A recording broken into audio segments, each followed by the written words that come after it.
You know what's funny? We often think the best way to make someone want us is by constantly showing up for them, being there every time they call, replying instantly, saying yes even when we're exhausted, just to prove our love, our loyalty, our worth. But what we don't realize in that moment is we're actually making ourselves too available. And in doing that, we kill the very thing that creates desire, scarcity. Think about it. Anything that's easy to access all the time loses its value over time. It's just human nature. If someone knows they can have you whenever they want, there's no urgency, no effort, no reason to step up. But when you shift that dynamic, when you become less available, when your presence becomes a little unpredictable, when you're no longer waiting for them to notice you, that's when things start to change. That's when they begin to feel something they haven't felt in a while, your absence. And your absence, when felt deeply, becomes the most powerful presence you can have. See, when you've been giving someone all of your energy, your time, your attention, and they've been taking it for granted, the first thing to do isn't to yell, to beg, to convince them why they should value you. That never works. People aren't persuaded into loving harder. They feel their way back into love. And they feel it the most when something they were used to having suddenly isn't there anymore. When you stop showing up like you used to, when you stop responding at the drop of a hat, when you stop initiating, when you stop chasing, when you stop offering emotional comfort after they've been cold or distant, something clicks in their brain. It's a shift. Wait, where did she go? That sense of certainty they had about you starts to dissolve, and with it goes the comfort they had in keeping you at arm's length. Now let's be clear. This isn't about playing games. It's not about pretending to be busy or ignoring texts just to make someone squirm. That's immature. This is about making a genuine change in where your focus goes. Instead of giving your energy to someone who doesn't reciprocate, you start redirecting that energy toward yourself, your passions, your goals, your friendships. You move from being the woman who's always waiting for a reply to being the woman who's living a life worth replying to. And you'll be surprised how fast the dynamic changes when you make that internal shift. Suddenly, he's wondering what you're up to, why you're not chasing anymore, why you're not so easily reachable. He starts checking your stories, liking your photos, sending those late night just thinking about you texts. That curiosity starts brewing again, not because you manipulated him, but because you stopped making yourself a given. You see, when you're always around, always available, always forgiving, always explaining, what incentive does he have to change? Why would he fight for you if you're already there, even when he's not fighting for you? But when you step back, when you let him feel what life looks like without your warmth, your laughter, your presence, he doesn't just notice it. He misses it. And the moment he feels like you might be moving on, that you're no longer his, that maybe someone else could step into that role he took for granted, that's when the fear kicks in. That's when desire reignites. That's when he starts chasing. There's a quote I love: if you treat someone like a priority while they treat you like an option, you'll never be valued the way you deserve. And that's the trap so many people fall into. They give and give, hoping it will one day be enough to spark a change. But real change happens when you stop giving, when you stop feeding the situation, when you pull back, not to punish them, but to protect you. Let's say you've been in this push-pull dynamic for a while. He gives a little, then pulls away. You lean in more, hoping to bring him back. He enjoys the comfort of knowing you'll always be there, but never fully commits. That cycle, it ends the moment you stop participating in it. The moment you say, you know what? I'm not chasing anymore. I'm not sitting around hoping for breadcrumbs. I'm not being someone's maybe when I deserve to be someone's absolutely. That's when you become a mystery again. And people chase mystery. They don't chase convenience. The ironic part? You don't even have to do anything dramatic. No angry messages, no blocking, no loud announcements about how you're done. Just a quiet withdrawal of your energy, a subtle redirection of your attention. That's what throws them off the most, because it's not theatrical, it's confident, it's self-respecting, and that's magnetic. You're not trying to make him feel replaced out of spite. You're simply allowing the space for him to realize that you can be replaced, that you are not irreplaceable just because he got used to you, that someone else could come along and see your worth instantly. And if he's smart, that fear will light a fire under him. He'll either step up or step aside. And if he doesn't, that tells you everything you need to know. The goal here isn't just to get him back, it's to get you back. Because somewhere along the way, while trying to prove your worth to someone else, you might have forgotten just how powerful you are when your energy is fully yours. And the moment you remember that, truly remember that, everything changes. So let him feel what it's like not to have you in his orbit. Let him feel what it's like to be uncertain. Let him realize that he doesn't get to keep access to you just because you once gave him your heart. Because the truth is, once someone starts to believe they can lose you, that's when they start doing everything they can to keep you. Let him feel replaced and watch how fast he tries to earn his place back. You don't have to play games. That's not what this is about. It's not about pretending to move on or faking happiness just to provoke a reaction. What really creates a shift, what truly changes the dynamic, is an authentic shift in your energy. That's the difference between someone who's trying to make a point and someone who's genuinely reclaiming their power. And believe me, people can feel the difference. When a guy senses that your emotional energy is no longer centered around him, when he starts to realize that you're not orbiting his world anymore, something inside him wakes up. Suddenly, you're not the same woman he left behind. You're not texting him good morning. You're not watching his stories. You're not leaving breadcrumbs of attention that say, I'm still here if you change your mind. You're just gone. And that's when the panic sets in. Men feel these shifts long before they understand them logically. It's like emotional gravity has changed and they can't figure out why they're feeling off balance. That's the moment he starts to wonder, has she stopped thinking about me? Is she seeing someone else? Was I wrong to think she'd always be there? And none of this comes from you trying to manipulate the situation. It comes from you actually shifting your focus from him to you.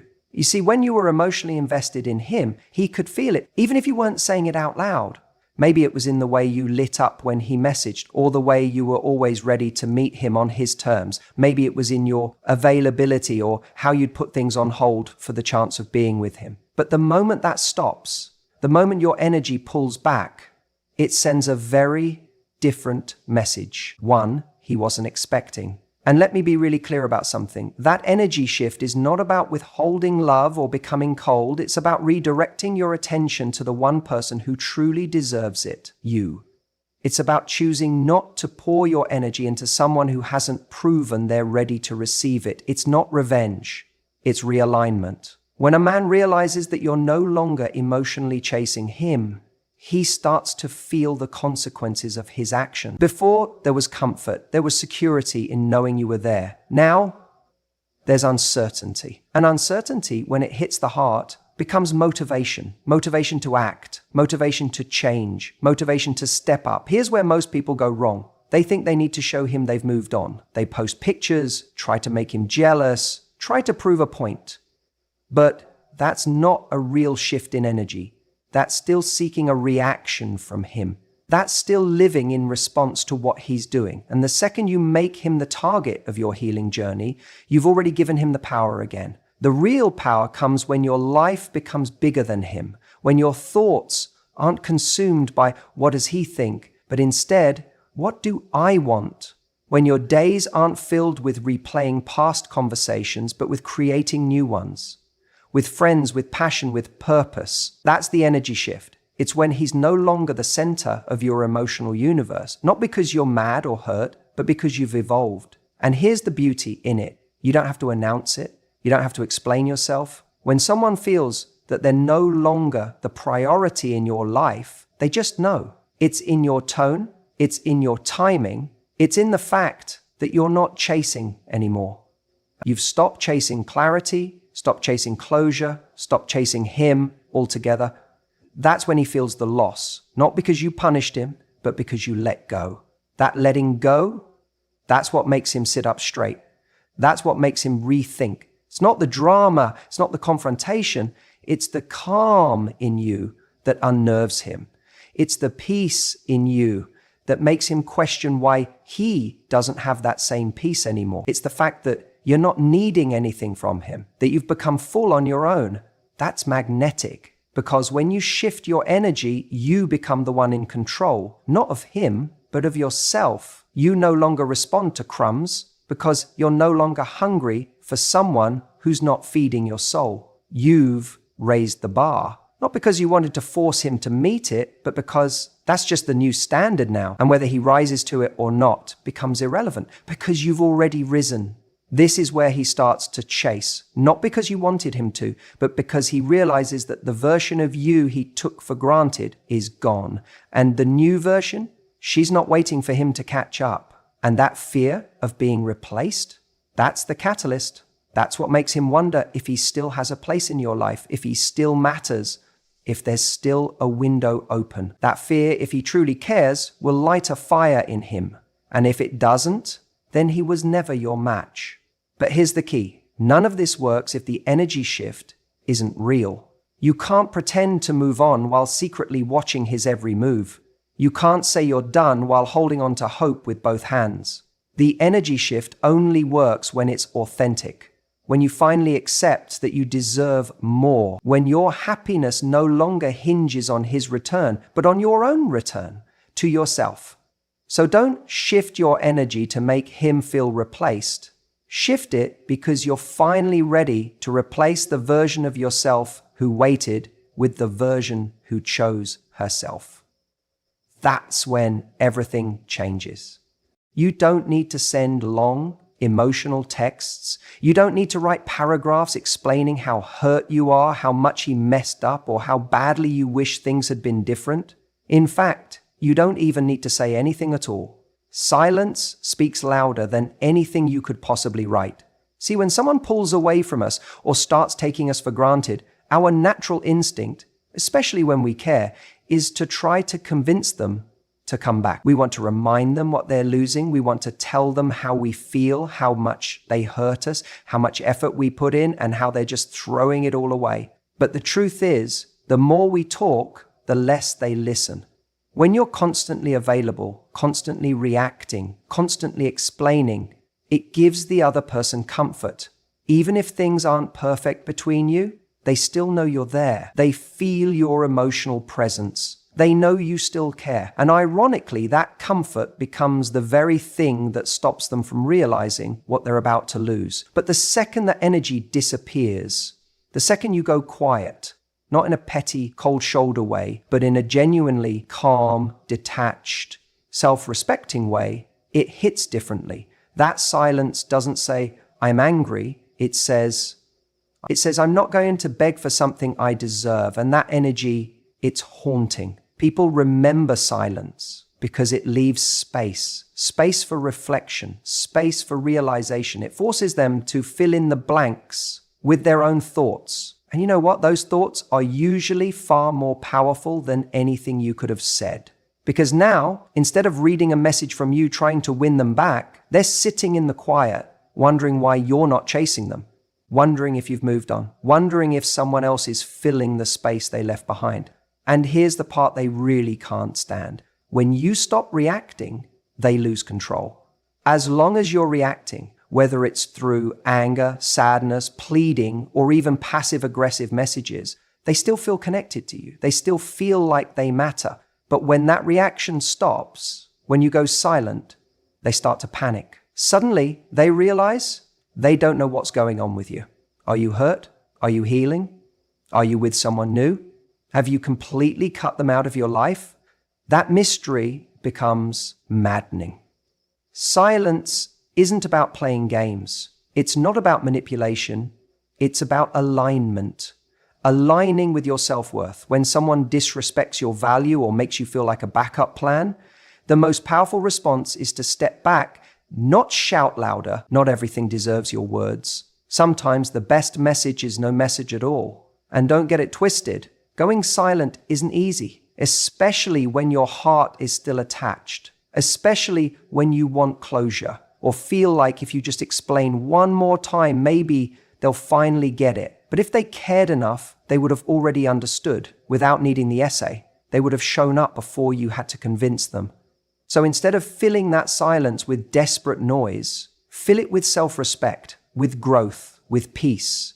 That quiet space you're creating, that's where your power lives. That's where you get your clarity. That's where the healing happens. Because the more you chase, the more they run. The more you explain, the less they listen. But the moment you disappear from their radar, not out of spite, but out of strength, that's when they start looking. That's when they replay old messages. That's when they stalk your profile. That's when they notice your absence in the room. Your silence will echo louder than your words ever could. Let it do the talking. Let me tell you something that changes the game when you decide to level up. Do it for you, not for revenge, not for him, not to prove a point, but because you finally see yourself clearly. When you've been hurt or left behind, it's tempting to make the other person your focus. You want them to see what they lost. You want to show them you're better without them. And look, I get that impulse, it's human. But if you're still doing everything with them in mind, they're still in control. They're still renting space in your head, influencing every move you make. That's not real growth, that's performance. And no one thrives in performance mode. Real leveling up, it starts when you stop trying to be seen and start actually seeing yourself, seeing your worth, your potential, your strength. Because when you start becoming the person you were always capable of being, your glow changes. It's no longer look at me energy, it's I see myself energy, and that energy is irresistible. There's something magnetic about a person who's not trying to impress anyone, just deeply invested in becoming the best version of themselves. You want him to feel replaced? Be the person who doesn't even need to replace him. Be the person who wakes up one day and realizes that she doesn't miss who he was. She misses who she thought he was. And once that illusion breaks, once you stop romanticizing someone who couldn't meet you where you deserved, your growth becomes unstoppable. This is where you shift the story. You stop being the woman who's waiting for the text, waiting for the apology, waiting for him to come back and get it. And you become the woman who no longer needs closure because she created it for herself. That's what leveling up looks like. It's not about getting prettier to make him regret leaving it. It's about becoming healthier, more grounded, more joyful, because you decided you're worthy of that version of life. And yes, that might include a physical glow up. You might hit the gym, change your style, revamp your energy, but the real glow up happens when you stop letting your self-worth fluctuate based on someone else's recognition. That's the game changer, because suddenly you're no longer auditioning for love. You're not sitting around hoping someone realizes your value. You know your value and you move like it. When he sees that, it's confronting. He's not just seeing a woman who's moved on. He's seeing a woman who outgrew him. And that hits different, because the moment he realizes you've outgrown the version of you that once tolerated his inconsistency, his mixed signals, his silence, that's when he feels the loss. That's when he starts wondering if anyone else will ever see him the way you did. That's when regret creeps in, not because you tried to make him jealous, but because your transformation forced him to face his own lack of growth. You didn't replace him with someone else, you replaced who you were when you were with him. And that's far more powerful. People often think the most painful thing for an ex is seeing you with someone new. It's not. The most painful thing is realizing you became someone extraordinary without them, that you evolved, that you stepped into your worth, that you healed the parts of you that once clung to him, that the version of you he could manipulate, breadcrumb, or ignore doesn't exist anymore. He sees your smile online and can't tell if it's because of someone new or just because you finally feel free. That ambiguity haunts him, because now he's no longer the center of your world. He's a chapter in a story that's only just beginning. And he knows deep down that he's no longer part of the plot. But here's the key. None of this works if it's not real.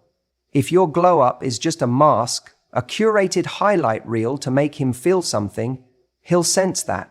People can feel when it's forced, but when it's genuine, when your life starts expanding and you start laughing from a place of peace, not performance, that's what shakes him. That's what makes him replay every memory, every moment he took you for granted, every time he thought you'd never walk away. So no, don't level up to get him back. That's too small a goal for you. Level up because you finally see what you're capable of. Because you're tired of waiting for someone to choose you when you've already decided to choose yourself. You don't need him to regret losing you to win. You win the moment you stop needing him to. And maybe one day he will try to come back. Maybe he'll say he misses the way you made him feel. Maybe he'll suddenly realize he wasn't ready then, or he didn't know what he had. But by then, you'll have become a woman who doesn't fall for nostalgia, a woman who looks at the past and says, "Thank you for the lesson, but I've graduated." That's the real Fleck. That's how you make him feel replaced, by becoming so deeply fulfilled in your own life that he doesn't even recognize the version of you he once knew. And more importantly, you don't recognize the version of you who settled for less than this. He's not your closure. Your evolution is. You know what's funny? Sometimes the greatest wake-up call for a guy is when he sees that someone else notices what he failed to appreciate. And no, I don't mean going out of your way to make him jealous or playing childish games to prove a point. That's not power.